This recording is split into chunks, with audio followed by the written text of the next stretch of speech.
ایک بات تو یہ ذہن شیر فرما لیں کہ آپ حضرات اپنے اپنے مدرسے میں جہاں پڑھتے ہیں وہاں کے نظم کی پابندی فرمائیں۔ میں بھی کراچی آؤں تو میرے آنے کی وجہ سے اپنے مدرسے کا نظم کبھی خراب نہ کرے۔ کوئی ایک طالب علم نہیں بتا سکتا کہ میں نے اس کو کہا کہ بیٹا چھٹی کرو، مجھے ملنے کے لیے آؤ، تم ہماری جماعت کا کام کیوں نہیں کرتے۔ ایک تو میری آپ سے گزارش ہے، جس مدرسے میں پڑھتے ہیں اس مدرسے کے نظم کا خیال کرو۔ دوسری میری آپ سے گزارش ہے، مدرسے میں رہتے ہوئے نیک اعمال کی پابندی کرو۔ اس عمر میں عادت پڑ جائے گی، بڑھاپے تک رہے گی۔ اس عمر میں عادت نہیں پڑے گی، فراغت کے بعد عادت ڈالنی بہت مشکل ہوگی۔ میری تیسری آپ سے گزارش، کسی عقیدے اور کسی مسئلے پر، اس کو بطور نصیحت پلے باندھ لو، کسی عقیدے کسی مسئلے پر اگر آپ تحقیق کرنا چاہتے ہیں تو آپ کے اکابر اہل السنت والجماعت احناف دیوبند علماء نے اس پہ جو تحقیق فرمائی ہے اردو زبان میں ہے، پہلے اس کو پڑھ لو، اس کے بعد کسی عربی کتاب کو ہاتھ لگاؤ۔ پہلے اس کو پڑھ لو۔ اگر آپ اس کو پڑھے بغیر کسی اوپر کی کتاب کو پڑھو گے تو ہو سکتا ہے اس کو سمجھنے میں غلطی لگ جائے، اور پھر اکابر کی کتاب سامنے آئے تو آپ سمجھو کہ ہمارے انہوں نے ان بڑوں کے خلاف لکھا ہے، وہ ٹھیک تو یہ غلط ہے، تو الجھن پیدا ہو جائے گی۔ اس لیے اپنے حضرات کا پہلے لٹریچر پڑھو، اس کا پورا اہتمام کرو، پھر انشاءاللہ العزیز آپ دائیں اور بائیں نہیں جائیں گے۔ اور چوتھی میری آپ سے گزارش ہے، ہمیں اکثر طلباء پوچھتے ہیں کہ جی میں پڑھتا ہوں تو مجھے کوئی مشورہ دیں۔ کتاب کے حوالے سے 3 چیزوں کا اہتمام کریں۔ نمبر 1 کتاب کا متن، نمبر 2 کتاب کا حاشیہ، نمبر 3 استاذ کی تقریر۔ بس یہ 3 چیزیں محفوظ کر لیں، کتاب کے حوالے سے آپ کو انشاءاللہ الجھن باقی نہیں رہے گی، اس کا خیال فرمائیں۔ نمبر 5 آپ کوشش کریں زمانہ طالب علمی میں جس حد تک ممکن ہو خارجی کتب کا مطالعہ کم از کم کریں، اور درسی کتب کے متون کو حفظ کریں۔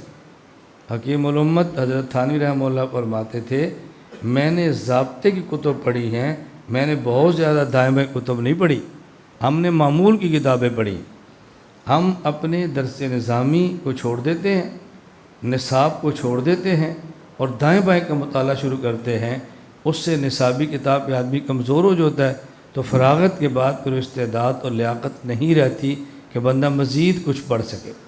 اس لیے خارجی کتب کا مطالعہ کم از کم کریں، جتنی ضرورت ہے آپ اتنے کریں، باقی نہ کریں۔ درسی کتب پر آپ توجہ دیں۔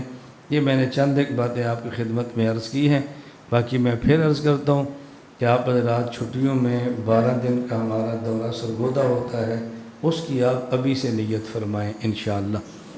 جو حضرات دورہ حدیث میں ہیں 1 سال کا تخصص ہمارے پاس کریں۔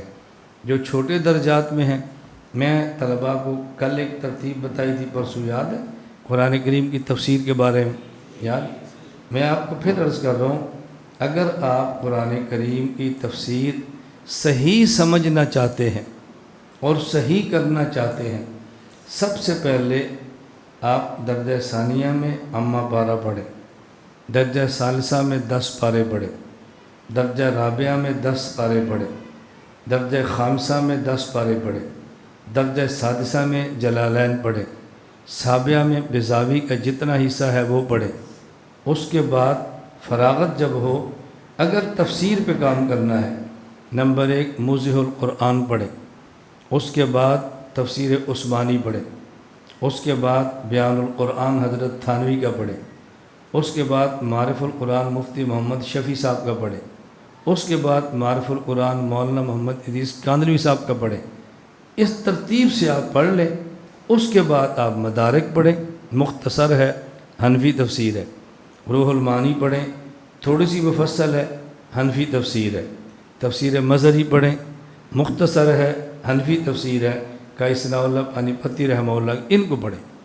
اتنی آپ 3 عربی پڑھ لیں، یہ اردو پڑھ لیں، تفسیر کے حوالے سے آپ کو الجھن نہیں ہوگی انشاءاللہ العزیز، انشاءاللہ۔ یہ میں اس لیے عرض کرتا ہوں اور باقی جو حضرات طلبہ ہیں جن کا خیال ہے ہم عقائد پڑھیں، عقائد سمجھیں، پھر ہمیں سمجھانے کا سلیقہ ہے، بیان کرنے کا سلیقہ ہے، میں ان طلباء سے عرض کیا کرتا ہوں کہ آپ ہمارے پاس سرگودہ مرکز میں اگر آپ بے شک اولیٰ میں ہیں، بے شک اعدادیہ میں، ہر سال 12 دن کا دورہ کریں، پھر دورہ حدیث کے بعد 1 سال کا تخصص ہمارے پاس کریں، پھر آپ دنیا کے جس کونے میں جائیں آپ کام کریں، انشاءاللہ آپ کو نہ لکھنے میں الجھن ہوگی، نہ بولنے میں الجھن ہوگی، نہ سمجھانے میں الجھن ہوگی، نہ اپنے عقائد سمجھے ہوئے پر اعتراض ہو تو جواب دینے میں الجھن ہوگی۔ ہمارے یہاں ہوتا کیا ہے، میں نے پچھلے سال دورہ کیا تھا، اس سال کیوں نہیں آئے، یہ پچھلے سال کیا تھا، میں نے کہا یہی لڑکا اگر کوئی تبلیغی جماعت میں ہو تو یہ کہتا ہے میں نے پچھلے سال چلہ لگایا تھا، اب نہیں لگانا، وہ سالانہ چلہ لگاتا ہے، خانقاہ سے تعلق ہے سالانہ وقت دیتا ہے، اگر گھر جانا ہے تو سالانہ وقت دیتا ہے، تو اب دورے کو سالانہ کی ترتیب پہ بنا لو، آپ 10 طالب علم تیار ہو جاؤ، 5 تیار ہو جاؤ، 20 تیار ہو جاؤ، کچھ تیار ہو جاؤ کہ جو اولیٰ سے لے کر دورے تک ہر سال 12 دن دیں، پھر 1 سال تخصص کریں، انشاءاللہ اعتدال کے ساتھ آپ کا مزاج بن جائے گا کہ ہم نے کام کیسے کرنا ہے۔ تو آپ نیت فرماتے ہیں نا بھائی؟